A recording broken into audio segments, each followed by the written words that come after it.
Assalamualaikum warahmatullahi wabarakatuh. Apa kabar Ananda? Semoga semuanya dalam keadaan sehat ya. Kali ini Ustazah akan sharing materi pelajaran kelas 5, tema 1, subtema 2, pembelajaran kelima. Pada pembelajaran 4, kita sudah belajar tentang tulang. Nah, pada kesempatan kali ini kita akan belajar tentang otot. Otot memiliki peran penting dalam setiap gerak manusia. Sama halnya dengan tulang, otot merupakan organ gerak aktif manusia dan hewan. Sekarang, coba kalian amati gambar ilustrasi yang ada di layar.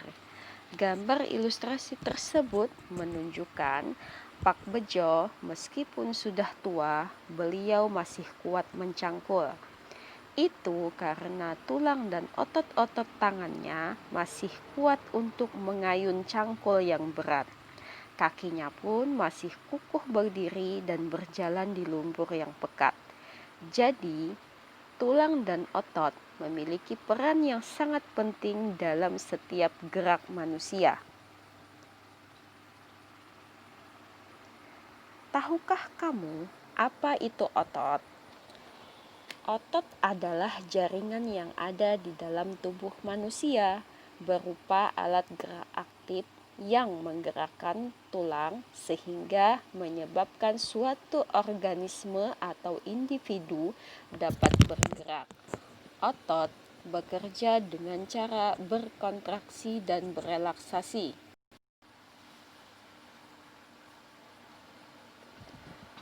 Fungsi otot pada manusia menjalankan dan melaksanakan kerja. Contohnya berjalan, mengangkat dan memegang, menggerakkan jantung, mengalirkan darah yang terdiri atas zat-zat yaitu nutrisi, oksigen, dan lain-lain.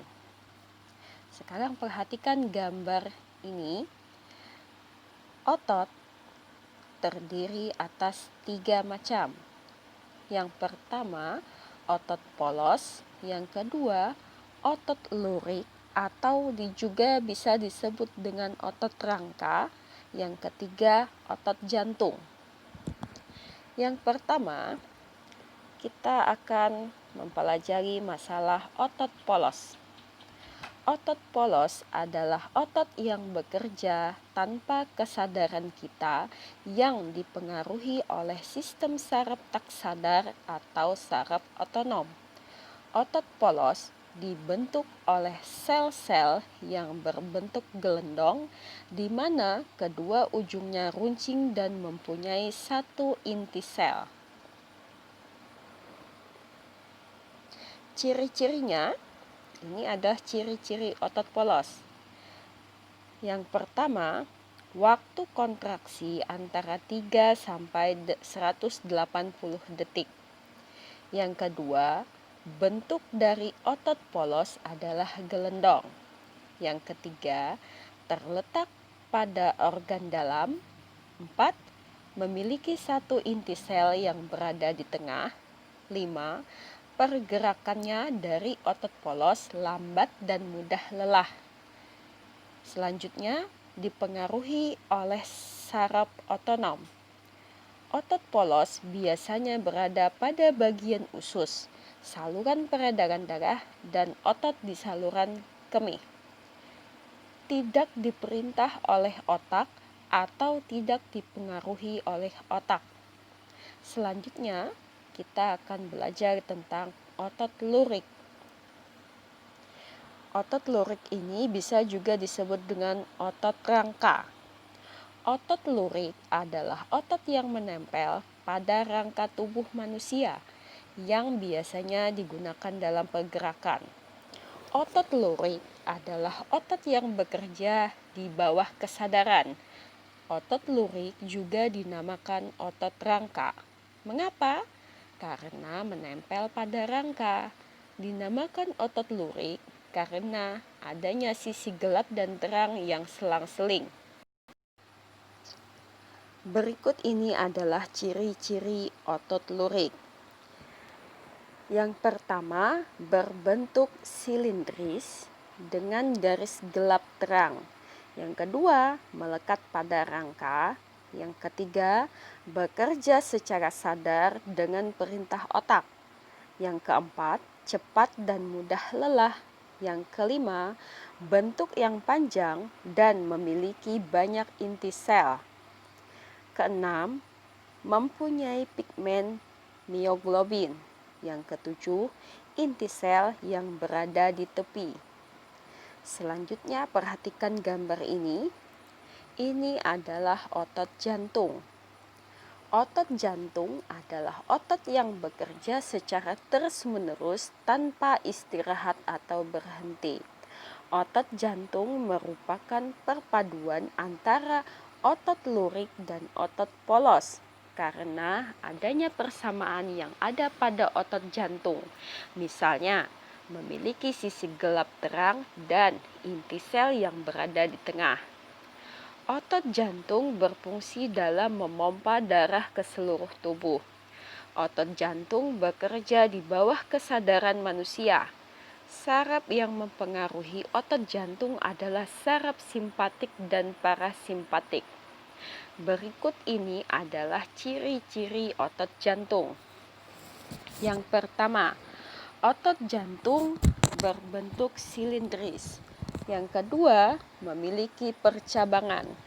Yang ketiga, otot jantung terletak pada jantung. Yang keempat, memiliki satu inti sel yang berada di tengah. Yang kelima, bekerja tanpa kesadaran manusia. Yang keenam, bekerja terus-menerus dan tidak membutuhkan istirahat. Selanjutnya, coba Ananda buka buku halaman 107. Nah, di situ kalian disuruh mencoba menarik garis mana otot polos, otot lurik, dan otot jantung. Sebelum kalian mencoba, coba perhatikan gambar yang ada di layar. Otot rangka atau otot lurik itu letaknya seperti di gambar. Lalu otot jantung menunjukkan ke arah jantung dan otot polos menunjukkan di sekitar pencernaan atau di dalam perut. Nah, sekarang kalian coba tarik garis di halaman 107. Oke, selamat mencoba ya Nanda. Nah, sekarang kita kembali ke pembelajaran. Nah, sekarang kita kembali ke halaman 107. Coba kalian buka halaman. Sekarang kita melanjutkan pelajaran kita. Buka halaman 108. Ayo membaca. Judul bacaannya Otot Manusia. Otot manusia. Sekarang kita melanjutkan pelajaran kita halaman 108. Ayo membaca. Judulnya Otot Manusia. Otot-otot dalam tubuh manusia memiliki beberapa fungsi, tetapi fungsi yang utama adalah untuk bergerak.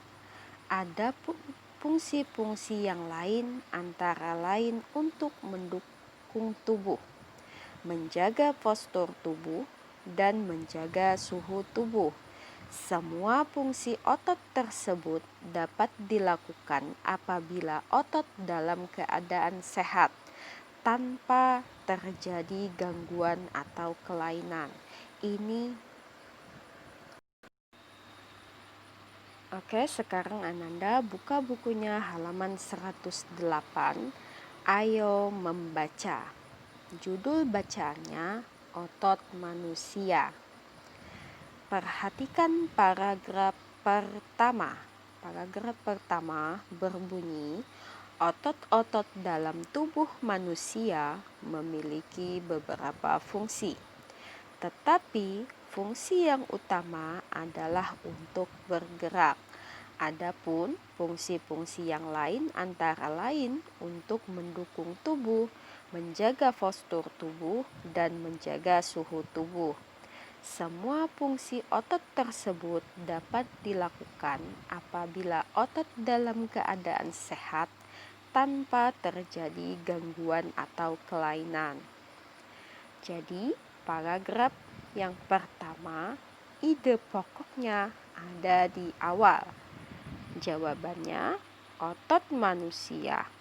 Otot-otot dalam tubuh manusia memiliki beberapa fungsi, tetapi fungsi yang utama adalah untuk bergerak. Sekarang kita coba paragraf kedua. Coba perhatikan paragraf kedua. Otot dalam tubuh manusia berperan dalam gerakan-gerakan yang disengaja. Gerak yang disengaja berarti dilakukan secara sadar dan membutuhkan usaha tersendiri pada tiap-tiap bagian otot. Contoh gerak yang disengaja antara lain berjalan, membungkuk, memutar, memegang, dan mengangkat. Nah, paragraf kedua ini ide pokoknya ada di awal kalimat. Jawabannya, otot dalam tubuh manusia berperan dalam gerakan-gerakan yang disengaja. Oke, sekarang kita coba paragraf ketiga. Paragraf ketiga. Selain itu, otot dalam tubuh manusia juga berperan dalam gerakan manusia yang tidak disengaja. Gerak manusia yang tidak disengaja adalah gerakan yang terjadi secara otomatis. Contoh gerak yang tidak disengaja antara lain pernapasan, gerak pencernaan makanan melalui sistem pencernaan, dan detak jantung. Ide pokok pada paragraf ketiga adalah di awal kalimat. Selain itu, otot dalam tubuh manusia juga berperan dalam gerakan manusia yang tidak disengaja. Kita lanjut ke paragraf keempat. Paragraf keempat, otot dalam tubuh juga berfungsi memberikan dukungan. Otot-otot dalam tubuh manusia, khususnya otot-otot pada rangka, bekerja untuk mendukung tubuh. Misalnya, ketika duduk dan berdiri. Otot-otot rangka ini akan melakukan penyesuaian gerakan dengan memperkuat sendi dengan menopang tulang sehingga berada pada posisi yang tepat. Selain itu, otot rangka juga memegang peranan penting dalam menentukan kekuatan tubuh secara keseluruhan dan kemampuan untuk melakukan aktivitas fisik. Dengan otot yang kuat, maka kesehatan tubuh kita juga akan terjaga dan kita pun akan bisa melakukan berbagai gerakan. Ide pokok pada paragraf ini juga berada di awal kalimat. Jawabannya, otot dalam tubuh juga berfungsi memberikan dukungan. Kita lanjutkan ke paragraf selanjutnya.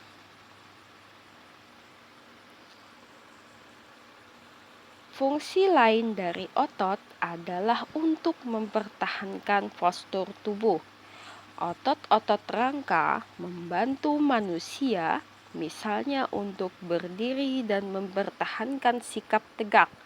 Dalam hal ini, otot-otot tersebut juga membantu menjaga keseimbangan tubuh. Pada paragraf ini, ide pokoknya berada di awal kalimat. Jadi, jawabannya, fungsi lain dari otot adalah untuk mempertahankan postur tubuh. Selanjutnya, paragraf terakhir. Otot juga berperan dalam menjaga suhu tubuh secara keseluruhan. Sistem otot dapat merespon jika tubuh mengalami penurunan dan peningkatan suhu tubuh. Contoh respon otot ketika terjadi penurunan suhu tubuh adalah menggigil. Menggigil adalah respon tidak sengaja di mana otot berkontraksi secara tepat untuk menghasilkan panas. Otot yang menggigil tersebut menuntut peningkatan darah yang mengandung oksigen untuk meningkatkan suhu tubuh. Pada paragraf terakhir, ide pokoknya juga berada di awal kalimat. Jadi, jawabannya, otot juga berperan dalam menjaga suhu tubuh secara keseluruhan. Sekarang, Ananda silahkan mencoba berdasarkan bacaan di atas. Silahkan Ananda tulis kembali ide pokok di halaman 109. Pada paragraf 1 sudah dicontohkan di dalam buku. Ananda lanjutkan paragraf 2 dan selanjutnya. Oke, selamat mencoba ya. Sekarang kita lanjut pembelajaran SBDP. Silahkan Ananda buka bukunya halaman 110. Pada halaman 110, kita akan belajar tentang cover buku. Cover buku ini terbagi kepada dua macam. Coba lihat di layar. Gambar yang pertama, desain cover berwarna putih. Cover selanjutnya, desain penuh warna dan gambar. Sekarang kita lihat cover yang ada di layar. Ini contoh cover dengan latar berwarna putih dan tulisan sederhana. Pada jenis ini tidak ada gambar yang memenuhi halaman, bahkan terkadang hanya berisi judul, nama pengarang, dan nama penerbit. Dengan demikian, yang nampak dominan adalah warna putih dan ruang kosong. Ruang kosong semacam ini dimaksudkan sebagai ruang yang lega agar mata tidak sesak terpenuhi oleh gambar. Nah, ini adalah desain cover dengan latar berwarna putih dan tulisan yang sederhana. Selanjutnya, cover yang kedua, ini adalah cover desain penuh warna dan gambar. Pada jenis ini, bagian yang dominan adalah gambar, ilustrasi, dan judul. Selain itu, juga disajikan permainan warna yang mencolok dan bervariasi. Nah, pada desain cover yang kedua ini, pada covernya warnanya penuh. Sekarang, Ananda silahkan mencoba membuat cover.